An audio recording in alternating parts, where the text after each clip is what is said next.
ಅದೇ ನಮ್ಮ ಊರಲ್ಲಿ ಕಾರ್ಯಸಿದ್ಧಪಡಿಸಿ ಬಿಟ್ಟೆ ಇದೆ.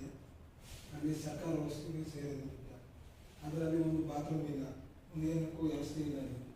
ಆಮೇಲೆ ಬೇರೆ ಕಡೆಯಿಂದ ಹೊರಗಡೆಯಿಂದ ಭಾನುವಾರ ಇವ್ರು ಬರ್ತಾರೆ, ಜನ ಇಲ್ಲ, ಅದಕ್ಕೆ ಒಂದು ಊಟದ ವ್ಯವಸ್ಥೆ ಏನೂ ಇಲ್ಲ ಅಲ್ಲಿ. ಈಗ ಬೇರೆ ಕಡೆಯಿಂದ ಹೊರಗಡೆಯಿಂದ ಬರ್ತಿರ್ತಾರೆ, ಒಂದು ಊಟದ ವ್ಯವಸ್ಥೆ ಇಲ್ಲ, ಒಂದು ಬಾತ್ರೂಮ್ ಇಲ್ಲ, ಏನೂ ಇಲ್ಲ ಅಲ್ಲಿ.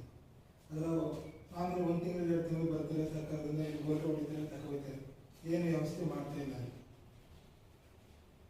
ನೋಡಿ ಆ ಥರ ಮಾಡ್ತಿದ್ದಾರೆ, ಬರ್ತಾರೆ, ಬಂದವರು ಒಬ್ಬರಿಗೆ ಏನೂ ಬೇರೆ ಅಷ್ಟೇ.